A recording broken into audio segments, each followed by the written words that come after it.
Bismillah. Assalamualaikum warahmatullahi wabarakatuh. Alhamdulillah hamdan katsiran thayyiban mubarakan fih kama yuhibbu rabbuna wa yardah. Ashhadu an la ilaha illallah wahdahu la syarika lah wa ashhadu anna Muhammadan abduhu wa rasuluh.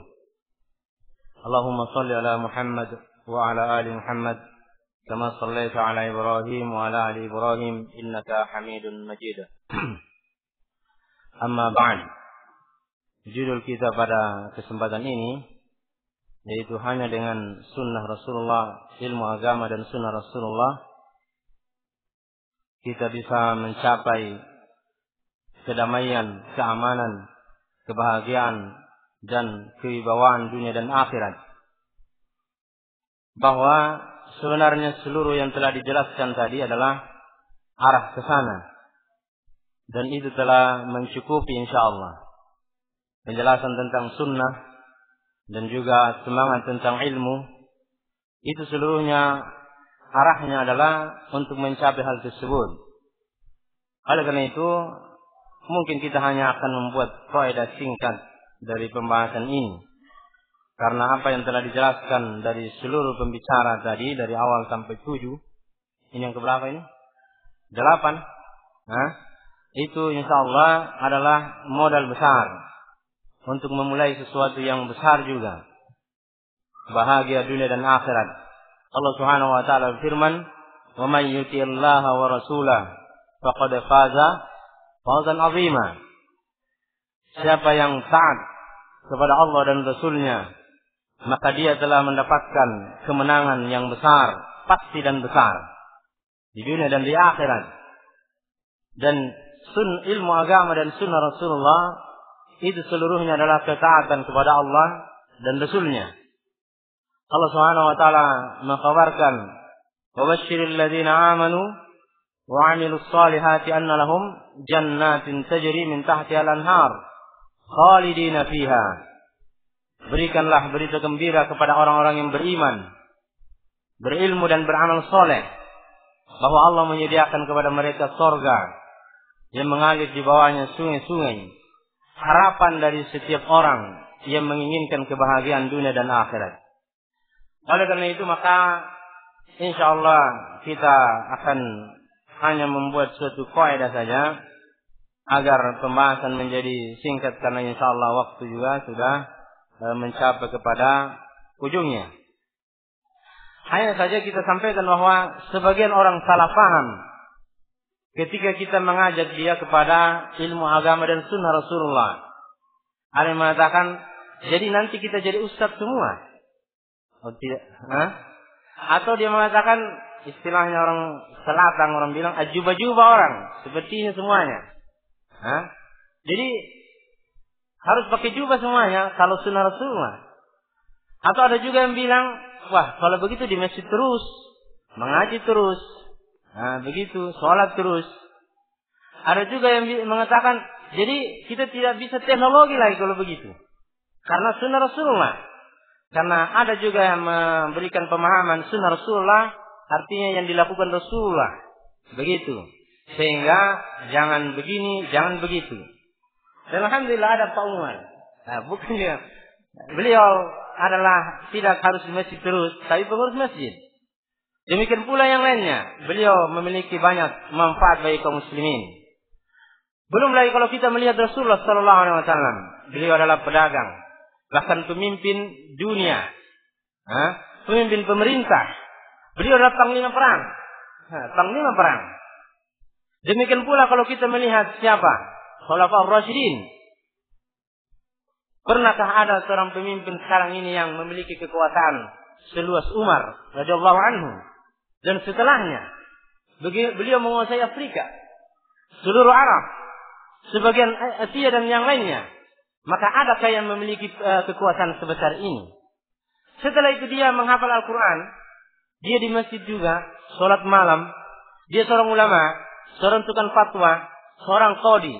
Maka ada pada dirinya seluruhnya. Oleh karena itu, maka tidaklah kalau dikatakan sunnah Rasulullah harus seperti pertanyaan-pertanyaan tadi.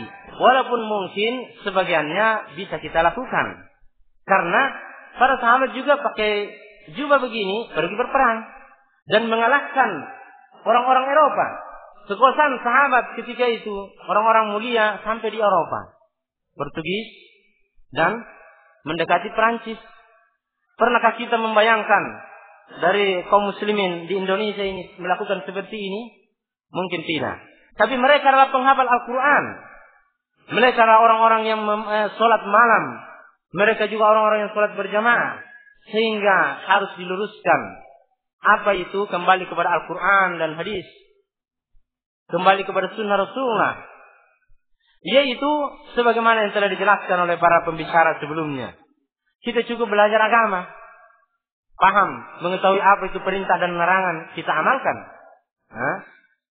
Datang Pak Ustadz mengatakan sholat berjamaah begini dan begitu, bertetangga yang baik dan seterusnya, sebagaimana telah dijelaskan panjang lebar dan sebagian yang lainnya menjelaskan inti-inti dari ajaran ini, maka sangat mudah sebenarnya. Sehingga jangan bilang, jadi kalau sunnah Rasulullah dipotong tangannya nanti kita. Jangan bikin pertanyaan seperti ini. Karena berwudu juga sunnah Rasulullah. Salat 5 waktu juga sunnah Rasulullah. Berbaik kepada tetangga juga sunnah Rasulullah. Taat kepada pemerintah yang sah juga sunnah Rasulullah. Maka sangat indah agama ini dan sunnah Rasulullah sallallahu alaihi wasallam. Oleh karena itu, maka ada beberapa hal yang mungkin kita akan sebutkan untuk mencapai tujuan yang kita sebutkan dalam judul ini. Yang pertama, bahwa manusia itu diberikan rasa cinta kepada kenikmatan dan juga hayalan-hayalan tinggi untuk mencapai kenikmatan tersebut, bahkan lebih. Allah Subhanahu wa taala berfirman, "Zuyyina lin-nasi hubbus syahawati minan nisa'i wal banina wal qanatiril muqantara min adh-dhahabi wal fiddati wal khayl musawwamati wal an'ami wal harth. Dzalika mata'ul hayatid dunya. Wallahu indahu husnul ma'ab." Katanya, manusia itu Allah sudah diberikan rasa cinta kepada wanita, laki-laki kepada wanita, wanita kepada laki-laki, kepada anak-anak, kepada harta. Apakah itu binatang ternak, kebun, atau yang lainnya. Tapi itu seluruhnya memang perhiasan dunia yang Allah sediakan bagi manusia. Tapi di sisi Allah Subhanahu wa taala itu lebih baik. Demikian pula Rasulullah mengatakan, "Law anna li bani Adam wadiyan min zahab."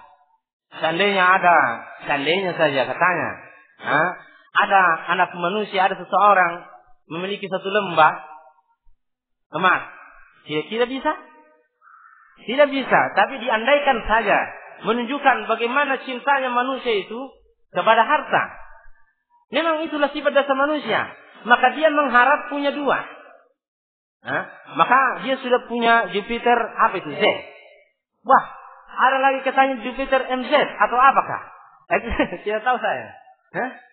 Wah, itu kelihatannya bagus. Bagaimana? Ya itulah manusia. Memang seperti itu. Jadi biar ulama seperti itu, dia juga ulama. Siapapun dia. Rasulullah SAW mengatakan diberikan rasa cinta saya itu kepada wanita dengan sebagian minyak wangi. Gitu yang lainnya. Ini menunjukkan bahwa sifat dasar manusia itu ingin yang nikmat. Bahkan hayalan-hayalan yang tinggi.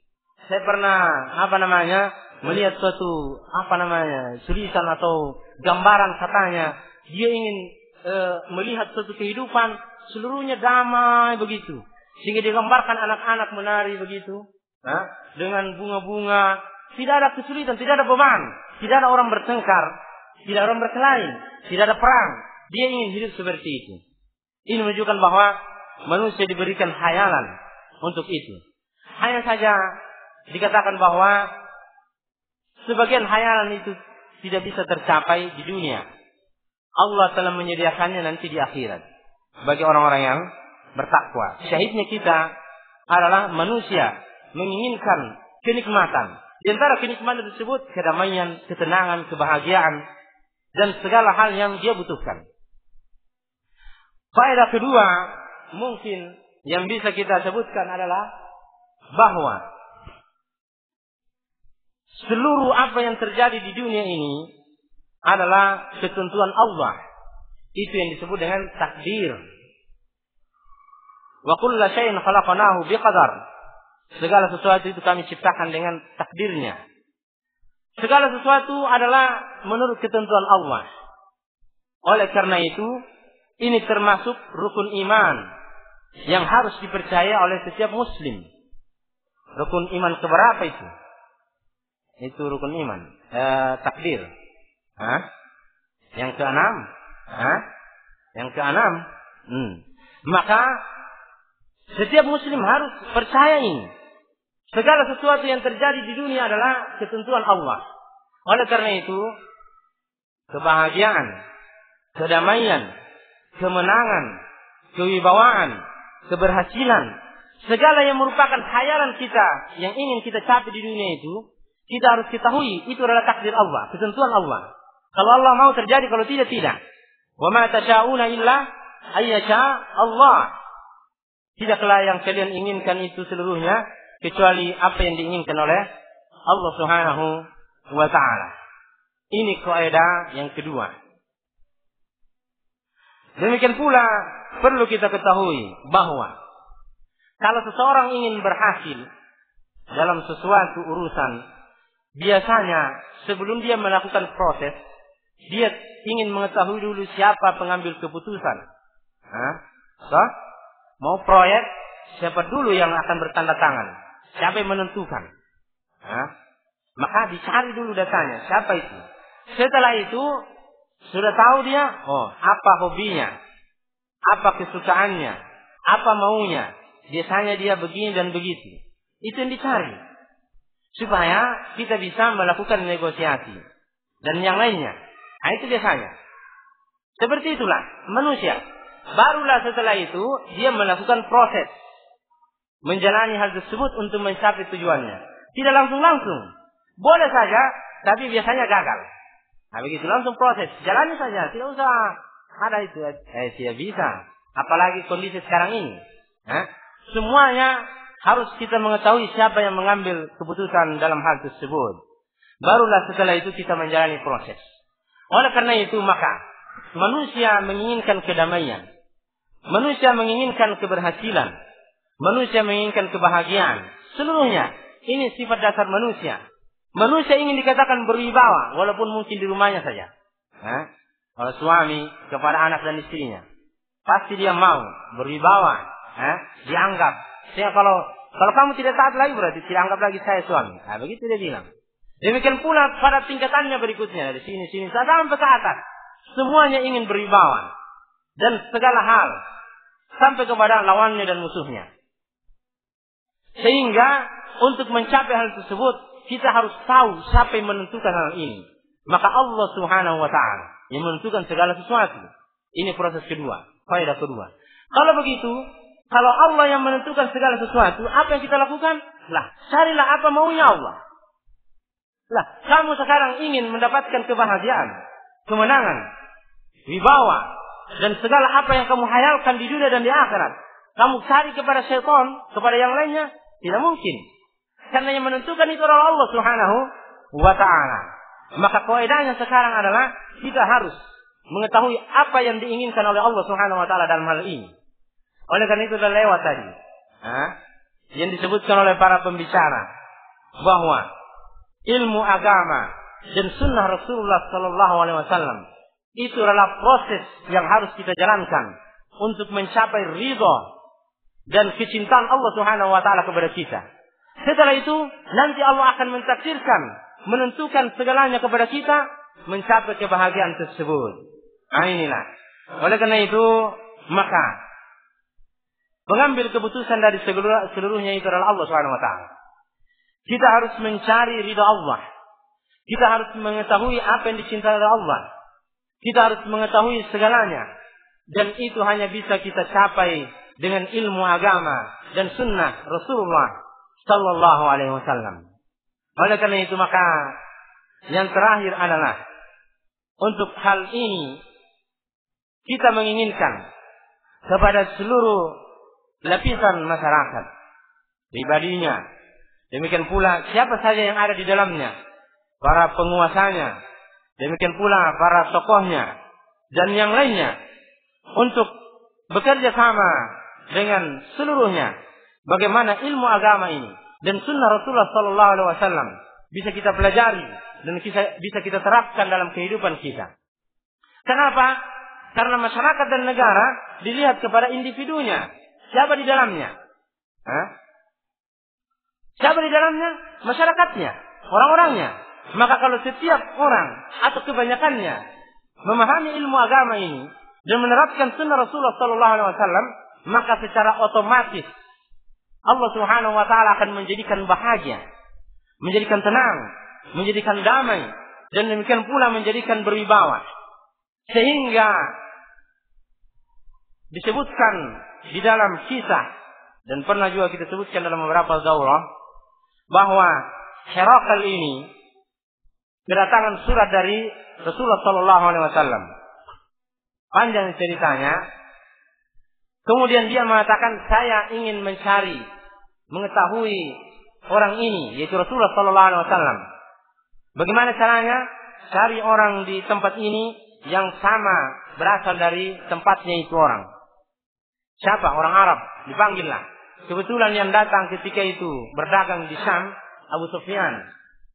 Ketika itu belum masuk Islam, masih kafir dia. Dipanggil dia. Setelah itu terjadilah dialog.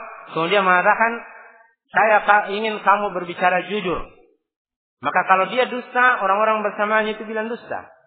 Abu Sufyan mengatakan, seandainya saya tidak takut dikatakan pendusta, karena saya tokoh di Quraisy, maka saya berdusta. Maka dia menjawab dengan jujur.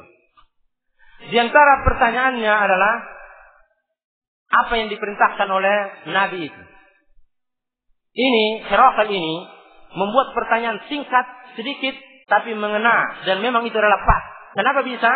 Karena dia adalah seorang Nasara yang pernah mendengar berita-berita tentang Nabi tersebut dan kebesarannya dan kemenangannya dari kitab-kitab dari para Nabi sebelumnya, Taurat, Injil dan yang lainnya. Dia juga adalah seorang tokoh penguasa ketika itu, penguasa adidaya, Raja Rum, sehingga dia paham bagaimana caranya berhasil. Karena dia pernah berperang dengan bangsa Persia. Kadang menang, kadang dia yang kalah, kadang dia menang. Maka dia tahu betul bagaimana caranya menang. Maka dia kemudian membuat beberapa pertanyaan singkat, lebih dari 10, tidak cukup 20.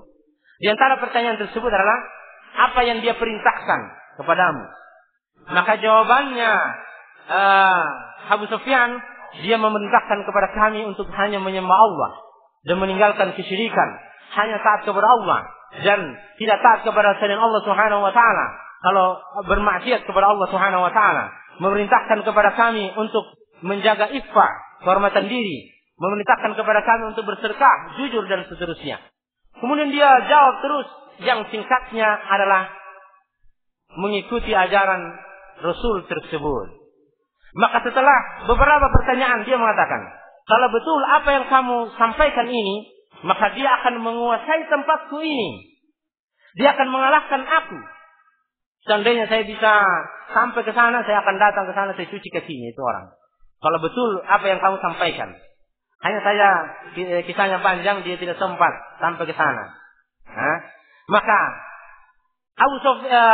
raja ini seorang penguasa besar, hanya menyimpulkan, dia tidak mengirim intel ke sana untuk mengetahui berapa kekuatannya, kebesarannya, bagaimana taktik perangnya, bagaimana ekonominya, berapa jumlah pasukannya, bagaimana tidak. Dia cukup bertanya kepada Abu Sufyan dengan pertanyaan-pertanyaan tentang apa yang dia bawa dari wahyu yang datang dari Allah Subhanahu wa taala.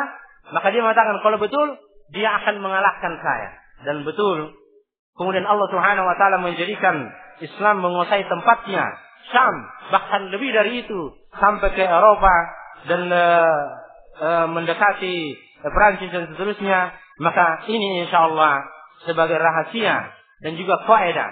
Mudah-mudahan Allah Subhanahu wa taala dengan pertemuan ini dan acara ini kita mendapatkan hasil yang baik dan berusaha untuk mencapai tujuan kita untuk bahagia dunia dan akhirat. Terakhir,